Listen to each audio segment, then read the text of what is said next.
Amperge Convida, com Heloísa Carpena.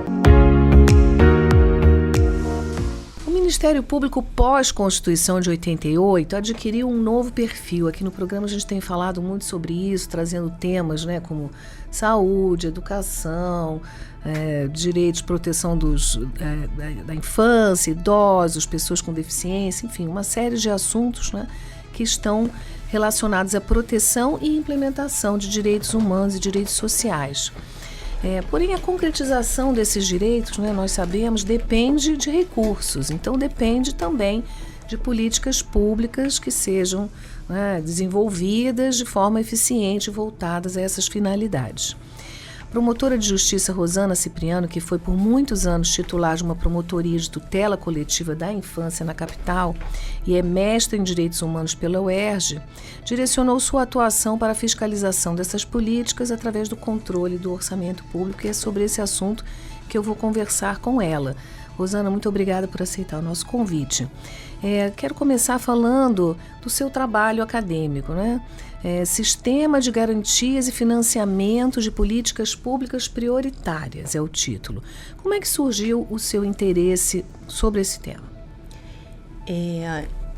O interesse por esse tema surgiu a partir da compreensão que a efetividade na implementação das políticas públicas depende não só da cobrança individualizada de providências para restauração de abrigos individualizadamente considerados ou dos equipamentos que visam a proteção dos interesses de crianças e adolescentes, mediante ajuizamento de demandas particulares ou únicas para cada um desses equipamentos que integram o sistema de garantias de direitos. Sim, aí você está falando da questão da criança e do adolescente, sim, onde você atuava. Sim, eu respondendo a pergunta do interesse, sim, claro. Para essa só para esclarecer área. que isso também se aplica a outros interesses, mas agora você está falando especificamente da criança. Sim, então, quando eu estava atuando mais na proteção individual de crianças e adolescentes que estavam em situação de vulnerabilidade,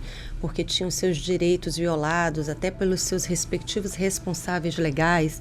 Muitas vezes eram crianças espancadas ou de alguma maneira abusadas, tanto fisicamente, psicologicamente, sexualmente, etc., como promotora de justiça da tutela individual da infância e juventude, e em contato com esse sistema de garantias de direitos mais na área da infância e juventude, eu comecei a observar que havia necessidade de uma estrutura que funcionasse de maneira eficaz para que o Estado minimamente provesse o restabelecimento daquela situação de violação de direitos ou mesmo a proteção, como exige a Constituição, dessas crianças e adolescentes. E para isso, os equipamentos dessa rede de proteção precisam funcionar de maneira adequada. Então, comecei a observar o seguinte: entrava com alguma demanda individual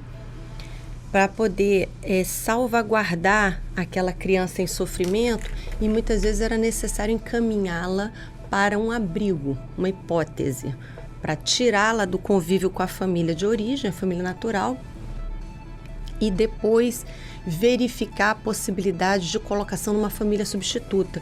Então, nesse momento intermediário, havia necessidade de instalar essa criança ou adolescente numa entidade de acolhimento institucional. E nossos abrigos, como são mais coloquialmente chamados, estão em situações precárias, alguns deles, E, além disso, muitas vezes essas crianças precisam passar por uma análise socioassistencial para eventualmente serem reintegradas na sua família de origem. Então, trabalham para essa possibilidade conselhos tutelares, equipes da assistência social, do poder público, etc. Então, eu observava também que os conselhos tutelares estavam sucateados, muitas vezes até com problemas de combustível para o carro do conselheiro que ia buscar essa criança na sua residência para levá-la a algum lugar ou algum tratamento.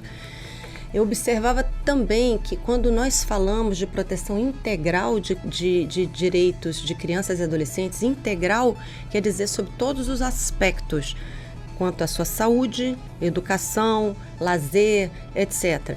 Então, também observava como promotora de justiça à época da tutela individual que as escolas também estavam deficitárias e entrava com ações apenas para consertar, como se estivesse tapando alguns vazamentos momentâneos para estruturar um conselho tutelar específico, um abrigo específico, uma escola determinada. E com isso, e ainda respondendo a pergunta do meu interesse, eu pude observar que essas questões estavam se repetindo e que não estava sendo eficaz uma atuação pontual. Havia necessidade de fazer um estudo mais amplo, uma análise, portanto, de orçamento, de dinheiro público destinado a prover as necessidades do sistema como um todo, doutora Heloísa. Então, foi nesse sentido que quando eu fui removida para a tutela coletiva da infância e juventude do Rio de Janeiro, eu fiz questão de estudar essa temática que diz respeito ao controle do planejamento orçamentário, que é um momento antecedente, e a fiscalização do cumprimento, da execução das metas planejadas na lei, tanto de diretrizes orçamentárias, o plano plurianual, a lei, a LOA, né, a lei do orçamento anual. Então, foi com isso que surgiu a minha atuação nessa área. Então, eu mencionei o trabalho acadêmico, esse trabalho está em vias de ser publicado, não é isso? Isso, é isso mesmo. É um livro que está sendo providenciado com minha autoria e da Karine Veiga, que é uma profissional que atualmente se encontra trabalhando no grupo de apoio técnico do Ministério Público. Nós fazemos toda a análise da legislação aplicável ao controle das finanças públicas, à questão do planejamento orçamentário, a legislação para a produção das peças orçamentárias, como a Lei de Diretrizes Orçamentárias, Plano Plurianual e Lei Orçamentária Anual. E também é tratado no livro quais são os mecanismos práticos para implementar e cobrar judicialmente dos responsáveis o manejo adequado e eficaz desses recursos. Isso surgiu porque vários promotores de justiça, colegas do Brasil inteiro, começaram a entrar em contato comigo para pedir como fazer o itinerário e as peças que eu tinha produzido, não só de recomendação, de portaria de instauração do inquérito, termo de ajustamento de conduta e ação civil pública.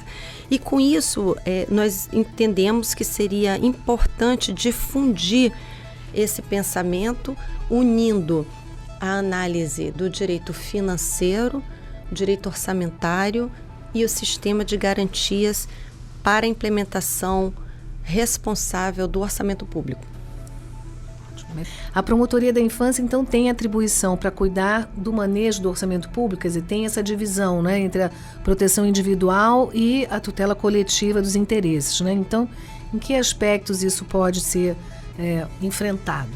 Sim, positivo. Tanto foi dada uma prioridade para essa matéria pelo Ministério Público, que houve uma mudança na própria estruturação desse órgão de execução do Ministério Público, que é a Promotoria de Justiça da Tutela Coletiva da Infância e Juventude, que antes não havia previsão para atuação específica na matéria orçamentária e depois de uma modificação foi absorvida essa temática.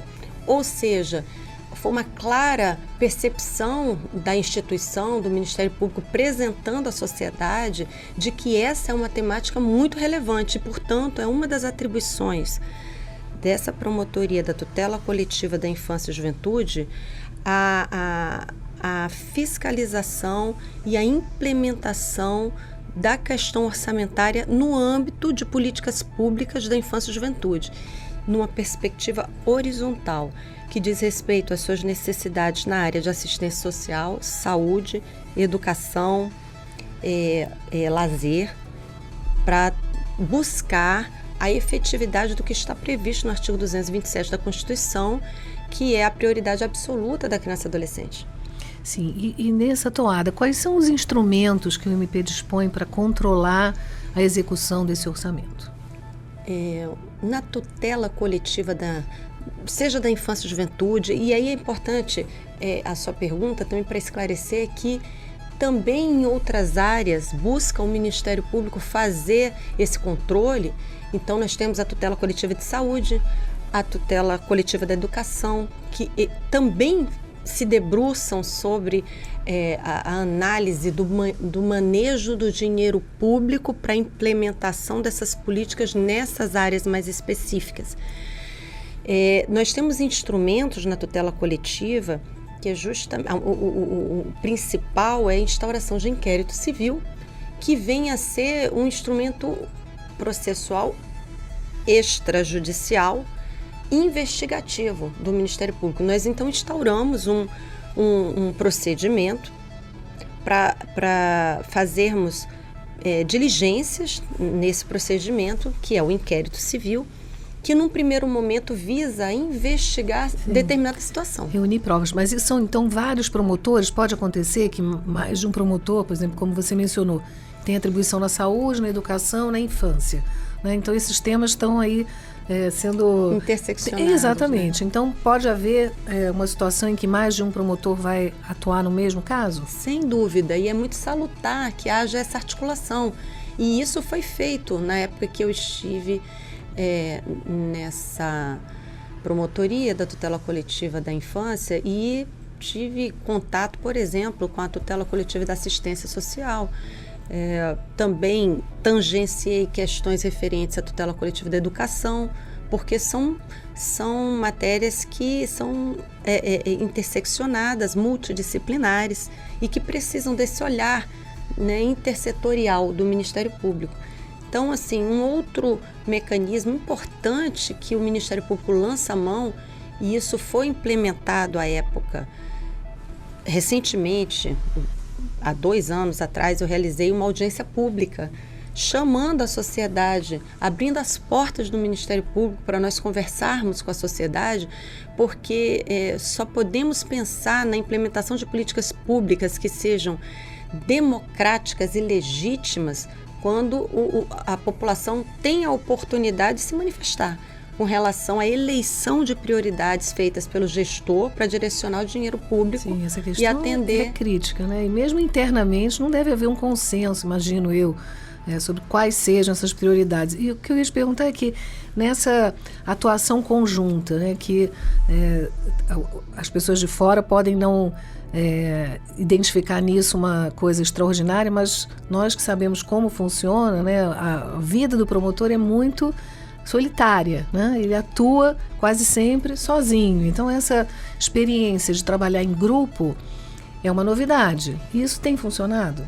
E eu penso que esse é o único caminho que nós podemos conseguir efetivamente alcançar resultados.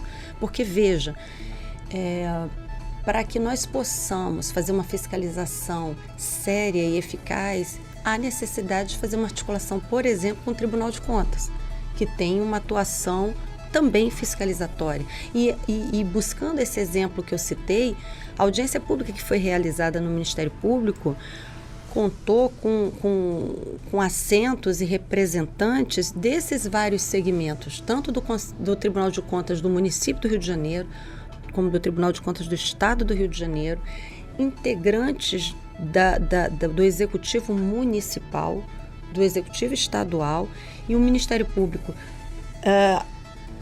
A experiência de mais de 25 anos como promotora de justiça me mostra que a interlocução, o diálogo, a busca da construção de caminhos possíveis, sempre pautado pela legalidade, dentro da lei, é mais eficaz do que muitas vezes judicializar precocemente algumas demandas. Então, sem dúvida. Então, assim, penso que essa caminhada conjunta com vários segmentos e várias áreas é uma área sim possível. A pactuação de algumas metas, ela é necessária e com base nisso eu procurei desenvolver essa atividade, inclusive mostrando ao gestor que o orçamento não é essa caixa preta que é inatingível, inalcançável e que ninguém entende.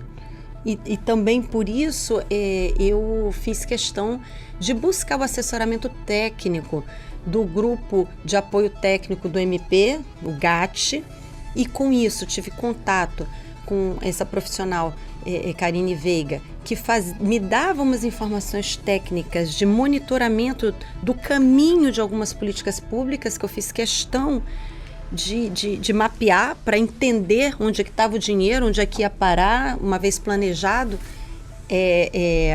a alocação de dinheiro.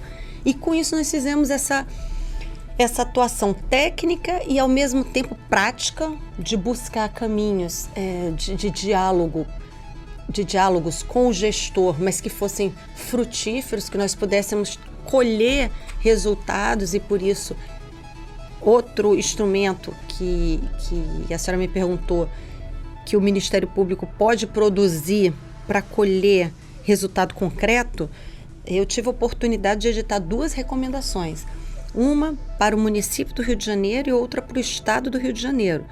A recomendação é como se fosse um vetor, uma diretriz, mostrando ao gestor público e, portanto, o chefe do executivo municipal e do executivo estadual, respectivamente, em cada seara, quais seriam os caminhos indicados para cumprimento do que está previsto na lei, numa perspectiva transparente, que a população pudesse acompanhar e implementar essas políticas públicas de uma maneira profissional, planejada com antecedência, liquidada depois com o dinheiro planejado e executado, pago. E após isso, com equipes do executivo monitorando os resultados obtidos para que pudesse caminhar isso para os anos subsequentes. Então, assim, outros instrumentos, as recomendações que foram editadas. Essa atividade extrajudicial, eu concordo com você, é importantíssima. Agora, já houve ajuizamento de ações civis públicas sobre esse tema? Sim, como nós estamos aqui, desenvolvendo o raciocínio, o ajuizamento da ação civil pública, no caso, que é uma demanda judicial, e aí nesse caso já implicando o Poder Judiciário, na perspectiva da composição amigável de conflitos, ela é adotada como último recurso, última ratio. Mas sim, foi necessário ajuizar aqui, tanto no âmbito do município do Rio de Janeiro como no estado do Rio de Janeiro. Eu ajuizei essas ações civis públicas há um ano atrás, justamente cobrando providências concretas, inclusive com arbitramento de multa, porque aí neste caso entendi que estavam sendo descumpridas as recomendações anteriormente enviadas, ainda no âmbito extrajudicial, e penso que o Ministério Público tem a obrigação de amparar a sociedade, dando esse retorno e trazendo o judiciário para essa temática importante como um outro ator no cenário de representantes públicos, no sistema de freios e contrapesos. E com isso foi solicitado liminar para algumas obrigações que entendi que estão na lei, inclusive de responsabilidade fiscal a ação e de civil pública orçamento. É contra o Estado, então? Uma delas contra o Estado e a outra contra o município. Estado e município do Rio de Janeiro. Sim. E elas estão ainda em andamento? Estão em tramitação, sob apreciação da Vara da Infância e Juventude, porque eu fiz referência específica na minha atribuição de tutela coletiva da infância e juventude a políticas públicas direcionadas para crianças e adolescentes em situação de vulnerabilidade. Então, bem. Obrigada, Rosana, pela sua entrevista. O Ampege Convida é o podcast da Associação do Ministério Público do Rio de Janeiro, produzido em parceria com a Rádio Roquete Pinto. Siga o programa para não perder nenhum episódio e, se gostou, dê 5 estrelas no Spotify, comente e compartilhe. Ampege Convida, com Heloísa Carpena.